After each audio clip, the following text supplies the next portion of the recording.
Hating gabi na po mga kababayan, pero ihahabol ko lang po itong latest kuda nung idol ninyo. Idol mo ba? Percy? Idol Robin? Ewan ko ba kung bakit tinatawag nilang idol yan? Paano naging idol yan? Ito nga po, 'di ba, ang dami niya kasing issue nitong mga nakaraang linggo, buwan, na actually nakasira sa kanya. Nakakasira sa pagkatao niya, sa pagkapolitiko niya, sa kanyang pagiging senador. Tapos, galit nga ang taong bayan sa kanya, di po ba? Sa totoo lang, galit na galit po. At sinabihan ko na siya, ha? Sabi ko sa kanya, tumahimik ka muna. Shut up ka muna. Wag mo nang manahimik para makalimutan siya ng taong bayan, ano? I mean to say, para makalimutan man lang muna yung mga kabulastugan niya. 'Di ba? Manahimik. Pero hindi po Kuda siya ng kuda. Na wala namang mga katuturan, walang bago. Walang pinagbago po doon sa stand niya sa kanyang pagiging pro-China. At yung mga pakikipagdebate niya na ganun pa rin po, actually walang wala sa hulog, at saka nabibisto lang yung pagiging kayo na po ang mag-judge. Kasi may nagagalit sa akin pag tinawag kong bobo. Well, sa tingin ko yun. Bakit ba? Opinion ko yun . Yun ang observation ko . Ngayon, kung para sa'yo na fan, avid fan, yung umiidolo dyan, bahala ka. Umidolo ka ng ganyang klase. Ngayon, kung ano-ano na lang, yung parang nagpapapansin, kulang sa pansin. Siya pala itong KSP . Pero sabihan niya yung mga critics niya na KSP daw. Kumbaga, imbis po na manahimik muna, tuloy-tuloy po siya sa kanyang mga kabalbalang ginagawa. At kasama na yung pagpapalipad niya ng uwak. Diba? Uwak na ayon kay Rosana Roses, gapalito raw. Anyway, hindi naman yun ang topic natin. Ngayon, kung ano-ano na lang na mga walang saysay, mga kagaya nung maging kagaya daw tayo ni Lapu-Lapu sa pagiging makabayan, at mag-isa daw na lumaban, walang kaalyado. Anong wala? Ano ka ba? Fake news naman ang history mo . Natural, kakayanin ba ni Lapu-Lapu na lumaban mag-isa doon sa isang superpower? Superpower ang Spain noong araw. May mga kaalyado yun. Yung mga, siyempre sila, yung mga little kingdoms dito sa mga isla na to ng Pasipiko, may mga alyansa rin po sila, yung mga kingdoms noon. Sila din sila. Parang yung ngayon, di ba? Kahit na mga superpowers, mga mayayaman, mga bigating mga bansa, nakikipag-alyansa sa mga kapwa rin nila kahit na pare-pareho silang malalakas. Dahil, di nga ba, mas malakas kung marami kaysa nag-iisa ka. Tingnan mo ngayon, yung mga allied forces ngayon, yung, basta. Now, itong si Robin Padilla, mayroon na naman po siya ngayong bagong papansin, na nag-post po kasi siya sa Facebook ba yun? Na winawarningan ng mga kababayan niya, tayo mga Pilipino, na magsipaghanda raw. Mag-ipon ng mga pagkain, ng mga pangunahing pangangailangan, ang mga kalalakihan natin, mga kasundaluhan natin, yung magsipaghanda, na para bang magsipaghanda para sumabak sa gera. Yun na nga, para sumabak sa gera. Kasi, naggigera na daw ang China at Amerika. Totoo naman eh. Yung mga ilang linggo ba na nakakaraan, nagputukan sila dyan sa East China Sea, dyan sa teritoryo ng Japan, dahil ginagawa niya dyan, yung ginagawa dito sa atin. Walang kadala-dala. Nagigera na talaga sila. They are already at war. We are already at war. Diba? Yung ginagawa sa atin ng China dyan sa West Philippines, ano pa ba yung ibig sabihin nun? Hindi lang tayo gumagante, pero war na yon.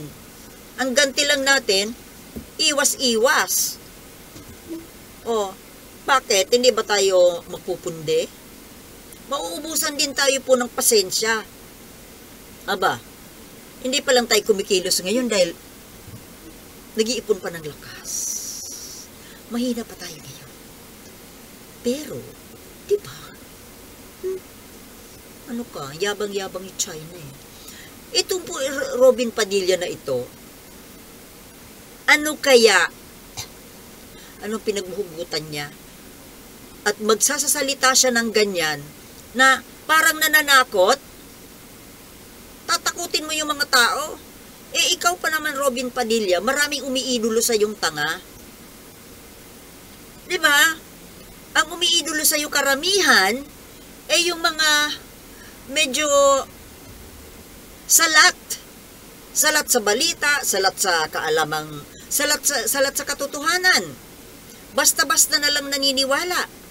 At ikaw, since iniidolo ka nila, kung ano man ang lumabas sa bunganga mong mabaho, paniniwalaan nila. O diba, mabaho yung lumalabas din sa bunganga mo. Sus. Takutin mo yung taong bayan, imbis nananahimik tayo dito eh.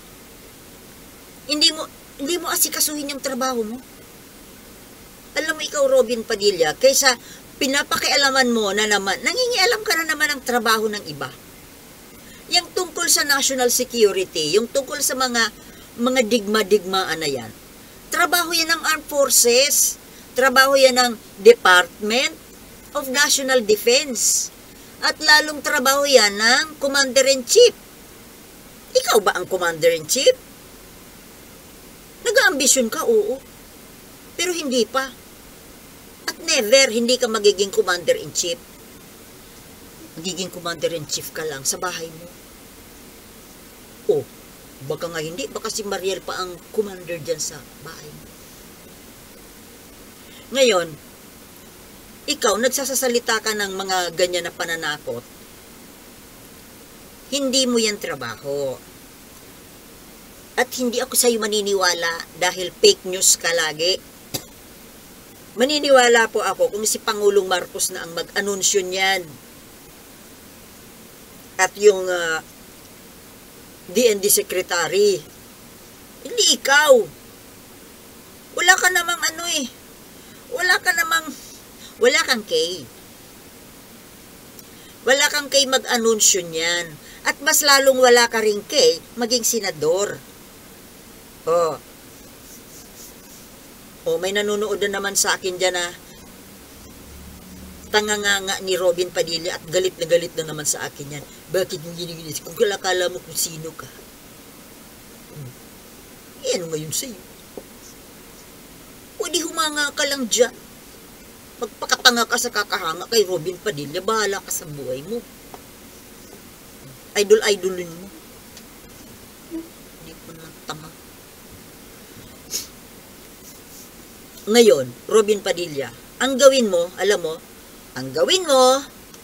matutuwa kami sa'yo kung pag-iigihin mo yung trabaho mo dyan sa Senado. Tapos, Ayus-ayusin mo ang iyong mga pamamaraan, ang iyong mga galaw na ang yabang-yabang. Ang yabang-yabang mo, ang hambog-hambog. Wala naman. Yabang lang. Hangin. Tawag dito sa amin yan, maparus. Maparusin. Maparusin ang payo. O, yun. Bicolano ka siguro, kaya siguro alam mo yun. Puro angaw. O. Wala namang sinabi. Ayusin mo yung pagiging senador. Kung ako sa'yo, mag-aral ka. Mag-aral ka kaya ng law. Total, diyan ka rin naman gusto mo, nandiyan ka. Ang mga kalaban mo dyan, mga abogado. Kasi, yung ano na yan, yung kinaroroonan mong ahensya na yan, institusyon ng Senado, bagay lang po yan sa mga abogado. Oh. Yung hindi abogado, unfit para dyan. But, mayroon din naman pong mga, sabi nga, in every rule, there is an exception.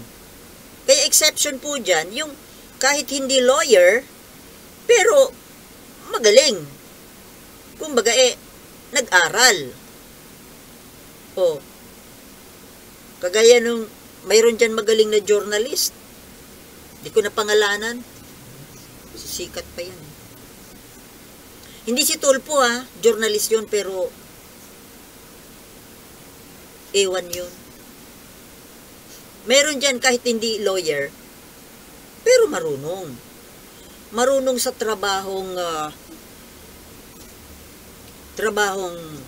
pang-senador. Ikaw, Robin Padilla, alam mo rin lang naman na pinipintasan ka ng mga tao, tinatawanan ka, kumbaga. Oo, Robin, pinagtatawanan ka po. Bakit hindi mo i-improve yung sarili mo? Kung ikaw, yung pinagtatawanan ako ng tao, na-improve ko sarili ko, Mag-aral ka kahit pa isa-isa, dalawang subject. Mayroon namang, yung online, Open University. Kahit dalawang subject, mauunti-unti yan. Kahit hindi mo mag-graduate, kahit hindi ka makagraduate ng law, pero kung nag-take ka ng mga law subjects, knowledge is more important than paper, diploma. Diba? Yung dito, laman dito. Wala ka kasi nun. Lagyan mo. Punuin mo. Sus, kung ako sa'yo, imbis na mga baril ang hinahawakan mo, ano kaya kung libro ang hawakan mo? O kaya, no need na mag-enroll. You have a team of lawyers. A team of lawyers. Bakit hindi ka mag-train sa kanila? Magpaturo ka, paano paano yan, pag ganyan. Wala ka kasing parang walang usyon na mag-improve sa sarili. Kontento ka na, mas pabor mo kasi yung pagiging pasiga-siga. Parang komportable ka kasi dyan Ngayon, kung gusto mo palang magpakasiga, huwag ka dyan sa Senado. Di ka bagay dyan. Hindi. Talaga. Bagay ka sa pelikula. Magbalik ka pelikula ka na lang. Doon ka bagay. Doon kahit na patambling-tambling ka dyan, kung ano-ano ang hairstyle mo, paano ka manamit, paano ka umupo, kumilos, magsalita, doon yan bagay sa showbiz, hindi dyan. Kasi ang mga nandiyan dyan po, mga honorable. Do you get it? Honorable. Ikaw mismo ang nagtanggal sa salitang honorable sa pangalan mo. Ibig lang sabihin, ayaw mo maging honorable. Gusto mo maging kabalintunaan ng honorable. Which, dishonorable. Ha? Dishonorable.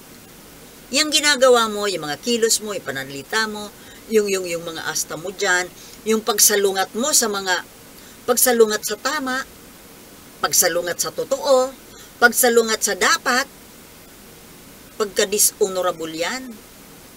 Siga-sigaan ka. Di ka bagay dyan. Chupi, chupi.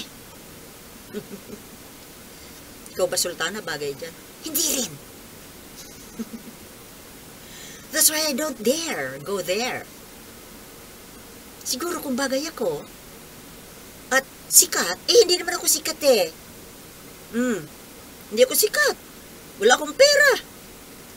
Alam mo naman, ang eleksyon sa atin, sa pera, at sa kasikatan. Hindi dito. Kaya nga, nagsatambak na bobo ang nandyan.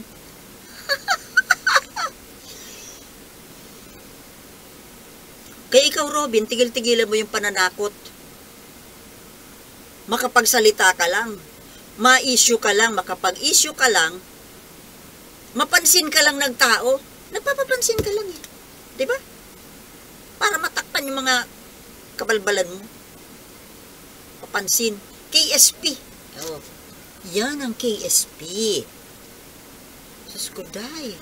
Alam mo, paspas na ang dila ko sa pagsalita dito, yung hindi naman makakarating kay Robin Padilla yan. Kayo mga tagahanga ni Robin Padilla, bakit hindi mo yan iparating? Pagsabihan nyo yung idol nyo. Nang sa ganun hindi na siya napagpipintasan ng tao, hindi siya napagtatawanan. Magagalit pa kayo. Ito, yamang gusto nyo dyan, sabihin nyo sa kanya, mag-aral siya, improve niya ang sarili niya para bumagay siya dyan sa Senado, maging honorable, maging refined, maging statesman. Diba? Kasi yun yan, dyan. Oh, yun lang po mga kababayan, and thank you for watching, at kayo na po ang bahala na dumisiplina dyan kay Robin Padilla. Okay? Peace.